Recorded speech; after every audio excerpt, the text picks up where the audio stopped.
Praise the lord. ದೇವರ ಪರಿಶುದ್ಧ ನಾಮಕ್ಕೆ ಸ್ತೋತ್ರವಾಗಲಿ.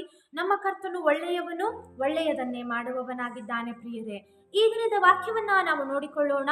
ರೋಮಾಪುರದವರಿಗೆ ಬರೆದ ಪತ್ರಿಕೆ 8ನೇ ಅಧ್ಯಾಯ 26ರಲ್ಲಿ ನಾವು ನೋಡುವಾಗ, ಹಾಗೆ ಪವಿತ್ರಾತ್ಮನು ಸಹ ನಮ್ಮ ಆಸಕ್ತಿಯನ್ನ ನೋಡಿ ಸಹಾಯ ಮಾಡುತ್ತಾನೆ.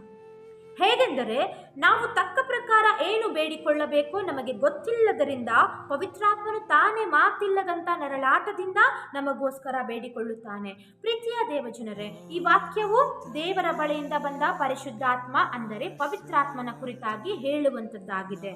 ಏನೆಂದರೆ, ಶೋಧನೆಯ ಸಮಯದಲ್ಲಿ ಸಮಸ್ಯೆಗಳನ್ನು ಎದುರಿಸಿ ನಿಲ್ಲಲಾರದೆ ಇರುವಂತಹ ಸಂದರ್ಭದಲ್ಲಿ ನಾವು ಏನು ಬೇಡಿಕೊಳ್ಳಬೇಕೆಂಬುದಾಗಿ ನಮಗೆ ಗೊತ್ತಿಲ್ಲದೆ ಇರುವಂತಹ ಪರಿಸ್ಥಿತಿಯಲ್ಲಿ ಪವಿತ್ರಾತ್ಮನು ತಾನೇ ನಮಗೋಸ್ಕರವಾಗಿ ಮಾತಿಲ್ಲದಂತ ನರಳಾಟದಿಂದ ದೇವರ ಬಳಿಯಲ್ಲಿ ಬೇಡುವವನಾಗಿದ್ದಾನೆ. ನಾವು ಸೋತು ಹೋಗಿರುವಾಗ, ನಾವು ಕುಗ್ಗಿ ಹೋಗಿರುವಾಗ ಪವಿತ್ರಾತ್ಮನು ನಮ್ಮನ್ನ ಬಲಪಡಿಸುವವನಾಗಿದ್ದಾನೆ, ನಮ್ಮನ್ನ ಸಂತೈಸುವವನಾಗಿದ್ದಾನೆ. ಪ್ರಿಯರೇ, ಹೃದಯಗಳನ್ನ ಪರಿಶೋಧಿಸಿ ನೋಡುವ ಆತನಿಗೆ ಪವಿತ್ರಾತ್ಮನ ಮನೋಭಾವ ಏನೆಂಬುದಾಗಿ ತಿಳಿದದೆ.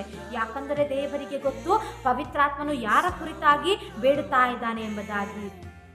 ಪವಿತ್ರಾತ್ಮನು ನಮ್ಮ ಆಸಕ್ತಿಯನ್ನು ನೋಡಿ ನಮಗೋಸ್ಕರವಾಗಿ ದೇವರ ಚಿತ್ತಾನುಸಾರವಾಗಿ ಆತನು ನರಳಾಟದಿಂದ ನಮಗೋಸ್ಕರವಾಗಿ ಬೇಡುವವನಾಗಿದ್ದಾನೆ. ಪ್ರಿಯರೇ, ಸತ್ಯವೇದದಲ್ಲಿ ಬರೆದದೆ, ಕ್ರಿಸ್ತನ ಆತ್ಮವು ಯಾರಲ್ಲಿ ಇಲ್ಲವೋ ಅವನು ಕ್ರಿಸ್ತನಲ್ಲ ಎಂಬುದಾಗಿ ಹೇಳುವಾಗ ಪ್ರತಿಯೊಬ್ಬರಿಗೆ ಪವಿತ್ರಾತ್ಮನ ಅವಶ್ಯಕತೆ ಇದೆ. ಪ್ರಿಯರೇ, ಪ್ರಿಯ ದೇವ ಮಕ್ಕಳೇ, ಇವತ್ತು ಯಾರ್ಯಾರು ನೀವು ಪವಿತ್ರಾತ್ಮನನ್ನ ಕಂಡಿಲ್ಲವೋ, ಯಾರ್ಯಾರಿಗೆ ಪವಿತ್ರಾತ್ಮನ ಅವಶ್ಯಕತೆ ಇದೆಯೋ, ಈಗಲೇ ನೀವು ಕರ್ತನ ಬಳಿಯಲ್ಲಿ ಹೋರಾಡಿ ಬೇಡಿಕೊಳ್ಳಿರಿ. ಯಾಕಂದರೆ ಬೇಡಿಕೊಳ್ಳುವ ಪ್ರತಿಯೊಬ್ಬ ಹೊಂದುವನೆಂಬುದಾಗಿ ನಾವು ಸತ್ಯವೇದದಲ್ಲಿ ನೋಡುವಾಗ, ದೇವರಲ್ಲಿ ನಾವು ಬೇಡಿಕೊಳ್ಳುವಾಗ ದೇವರು ಹೆಚ್ಚಿನ ಪವಿತ್ರಾತ್ಮನ ವರಗಳನ್ನ ನಮಗೆ ಅನುಗ್ರಹಿಸುವವನಾಗಿದ್ದಾನೆ. ಪವಿತ್ರಾತ್ಮನ ಸಹಾಯವಿಲ್ಲದೆ ನಾವು ಏನು ಕೂಡ ಮಾಡಲಿಕ್ಕೆ ಸಾಧ್ಯವಿಲ್ಲ.